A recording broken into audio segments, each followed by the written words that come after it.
Oi pessoal, hoje a gente vai falar um pouco sobre a América Inglesa e sobre a colonização nesse espaço. É interessante a gente observar que a colonização da América Inglesa, a despeito da colonização feita por Portugal e pela Espanha, teve alguns aspectos diferentes. Então é nesse sentido que não podemos entender completamente o significado da colonização do continente americano sem estudarmos a América do Norte, em especial o caso dos Estados Unidos. Inicialmente, as chamadas 13 colônias inglesas na América do Norte foram colonizadas em grande parte por indivíduos vitimados por dificuldades econômicas, pela intolerância e pela perseguição político-religiosa em sua região de origem. Na área, na, perseguidos então pela.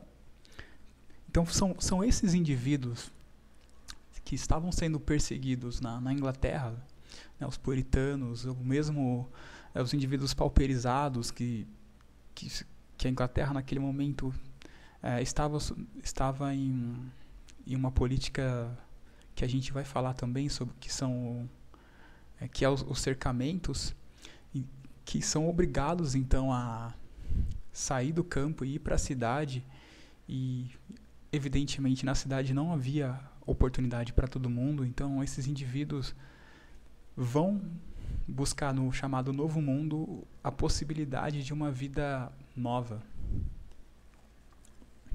A ocupação da América do Norte pelos ingleses distinguiu-se da colonização ibero-americana em vários aspectos. Na América do Norte, o processo de colonização ocorreu mais tarde, a partir principalmente do fim do século XVI, e teve um caráter em grande parte espontâneo. Além disso, as próprias características físicas do litoral norte-americano eram diferentes por se tratar de uma região não tropical e sem metais preciosos.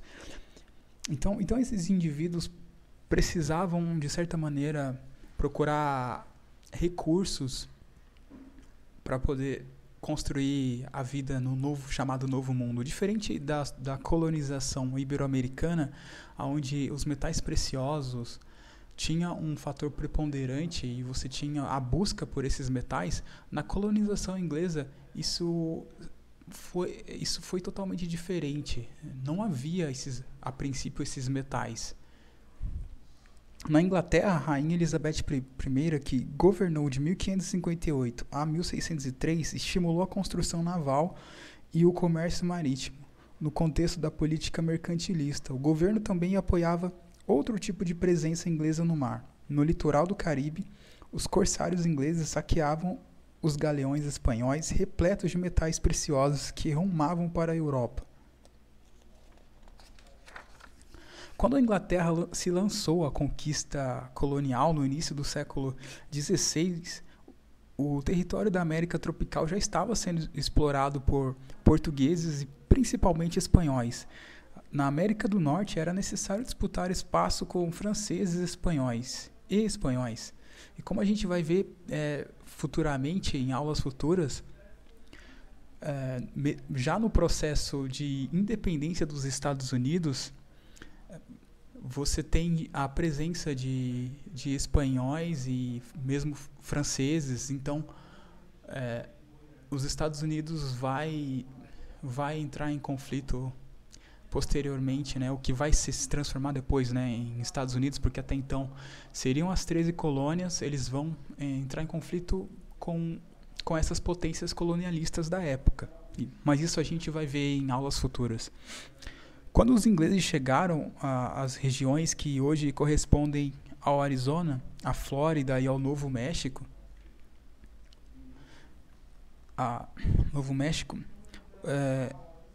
esses espaços já eram ocupados por espanhóis.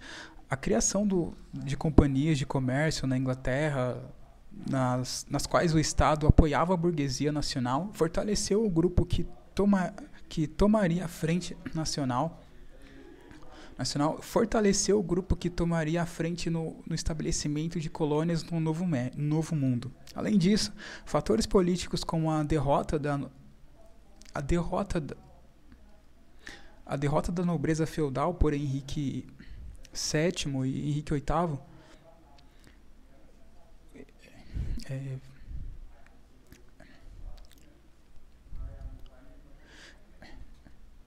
quer dizer, além disso, né, fatores políticos como a derrota de Henrique VII, Henrique VIII, contribuiu para um desenvolvimento de uma pequena burguesia com forte iniciativa econômica associada ao individualismo espiritual da tecnologia protestante.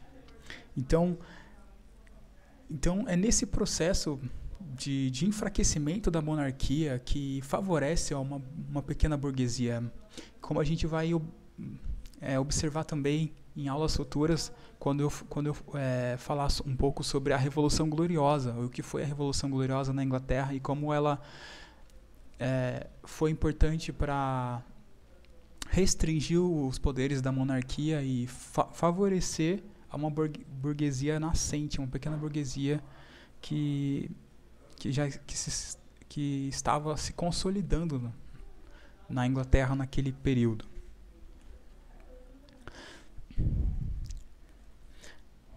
As primeiras tentativas colonizadoras que ocorreram entre 1584 e 1587, quando foram enviadas três expedições inglesas à América do Norte sob o comando de Sir Walter Raleigh, e esse é um personagem importante, eu futuramente falarei também um pouco sobre ele.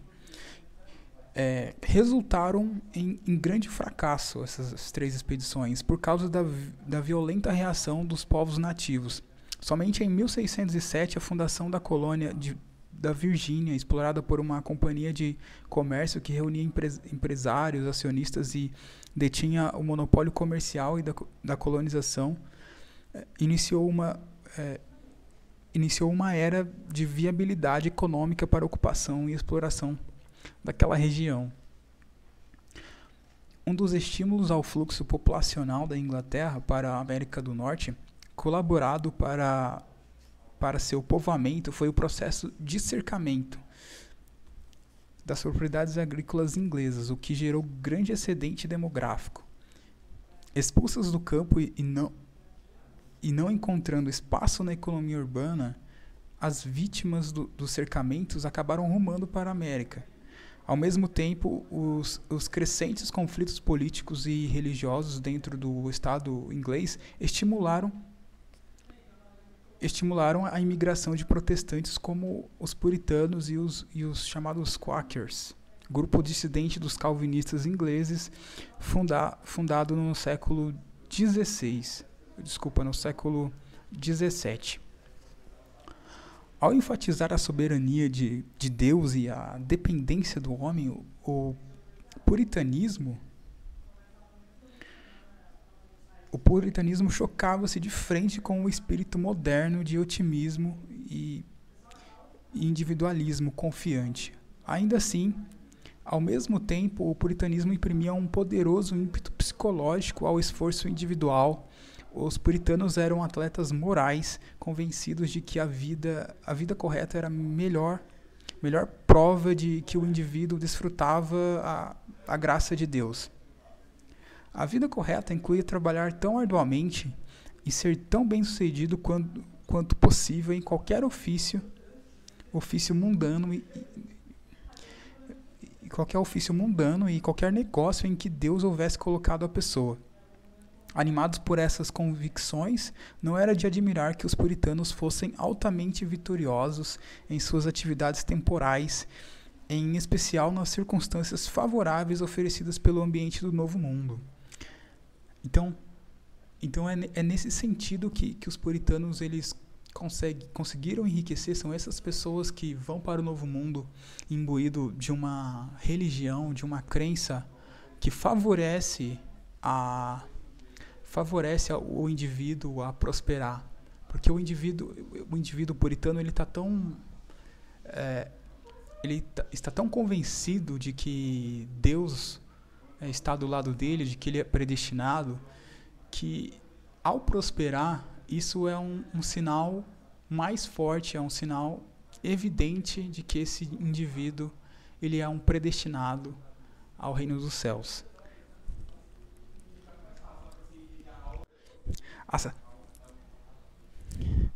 Então, quando a gente fala das 13 colônias, né, naquela época na região da Virgínia, os primeiros núcleos de produção inicialmente se dedicaram à obtenção do tabaco, produto largamente consumido na Europa. Mais tarde, também foram produzidos corante, arroz, algodão.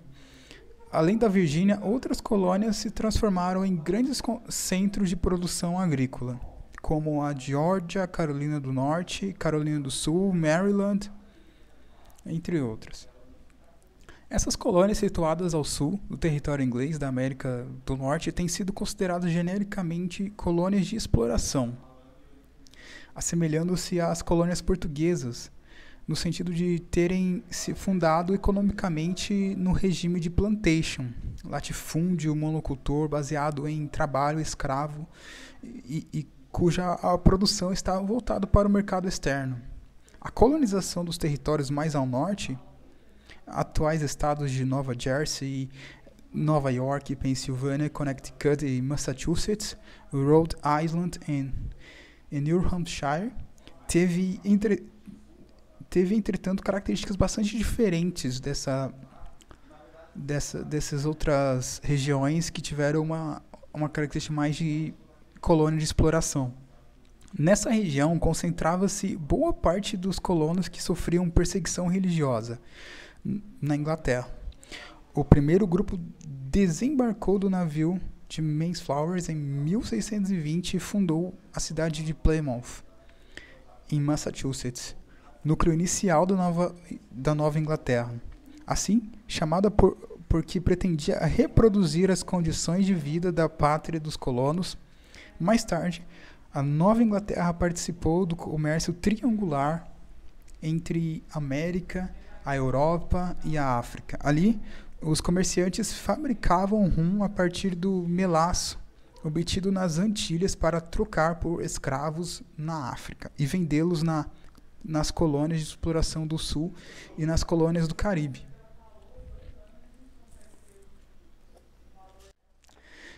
Então, continuando um pouco sobre o que foi o comércio triangular, como a gente pode observar nesse mapa, você tem as rotas que ligam Europa, América e África. Então, a gente pode observar também que o comércio naquele período favorecia um regime de plantation nas colônias e o cultivo principal nessas plantations era a cana-de-açúcar, plantações de tabaco e plantações de cacau. Nas décadas seguintes, novas colônias próximas e essas foram fundadas, caracterizadas pela pequena e média propriedade e pela produção para a subsistência da comunidade de colonos e para o mercado interno, distinguindo-se daquelas mais ao sul.